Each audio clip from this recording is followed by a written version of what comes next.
who lived on the sandbank underneath a very large elm tree. Their names were Flopsy, Mopsy, Cottontail, and Peter. They lived with their mother, old Mrs. Rabbit, and they loved their mother dearly. One day, Mrs. Rabbit told Flopsy, Mopsy, Cottontail, and Peter that she had to go into town. She told them they could go down the lane and pick blackberries, or they may go into the field. But now, Flopsy, Mopsy, Cottontail, and Peter, do not go into Mr. McGregor's garden. Your father had an accident there and was put in a pie by Mrs. McGregor.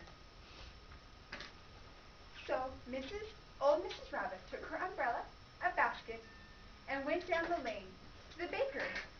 And she bought a loaf of bread and 5 currant buns. Now Flopsy, Mopsy, and Cottontail, who were good little bunnies, went down the lane to pick blackberries. But Peter, who was very naughty, ran straight away to Mr. McGregor's garden and squeezed under the fence. First, he ate some lettuces, and then some French beans, and then some radishes, and then, feeling kind of sick, he went and searched for some parsley. And just as he rounded the end of a cucumber table, who did he see but Mr. McGregor? Mr. McGregor was down on the ground, planting some young cabbages, and he stood up and chased after Peter, yelling, "Stop, thief!" Peter ran very fast as he could, and he lost one shoe amongst the potatoes, and the other amongst the cabbages, and he kept running on all fours, so that I thought he might get away, until he got caught in a gooseberry net. Peter stopped, giving himself up for lost, big tears running down his eyes, until some old friendly sparrows came over, all happy, and said, "Come on, Peter, you can do it. You can get out." And so he stripped off his jacket, and he took off again, and went into the shed, and he jumped into a flowering pot, which would have been a beautiful place to hide, had it not been so full of water.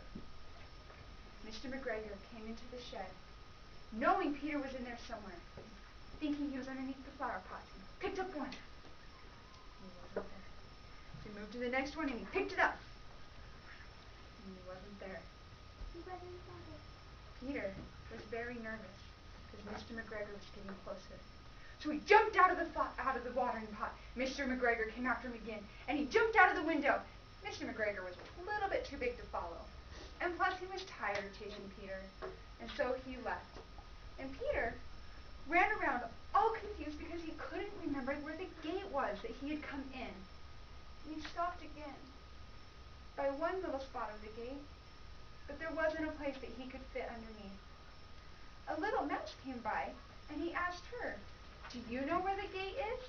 But her mouth was full of peas, for she was taking food to her family in the forest, and she couldn't answer, and she just shook her head.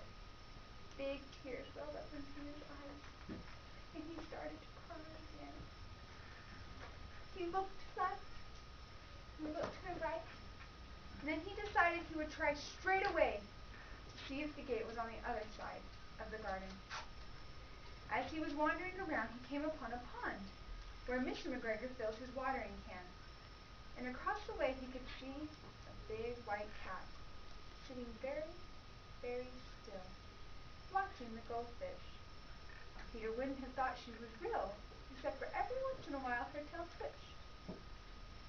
Peter thought it best to not talk to the cat, for he had heard about cats from his cousin, little Benjamin Bunny.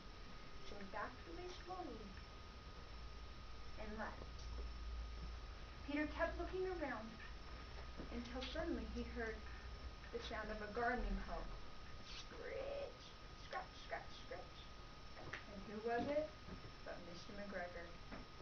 Peter climbed up in the back of a wheelbarrow, and popped his head over, and watched. Mr. McGregor didn't see him, but then Peter spotted the gate on the other side of Mr. McGregor. Peter got down slowly from the wheelbarrow, and he took off running past Mr. McGregor. He didn't look back to see if Mr. McGregor saw him, and he hurried and ran as fast as he could go, and he slid underneath the gate. Mr. McGregor saw him, but he didn't really follow him. He didn't really care. At this point, he took Peter's jacket and his little shoes and hung them up to be a scarecrow. Peter ran all the way home, and when he got back to his house, he fell down on the soft sand and closed his eyes. He was exhausted. Old Mrs. Rabbit was busy cooking dinner, and she wondered where Peter's jacket and shoes might be, for this was the second pair he lost in a fortnight. That night, I'm afraid to tell you, Peter didn't feel very well. He went to bed without his supper, and his mother made some chamomile tea and gave him 1 tablespoon before bedtime. But Flopsy, Mopsy, and Cottontail, who were good little bunnies, had bread, blackberries, and milk for supper.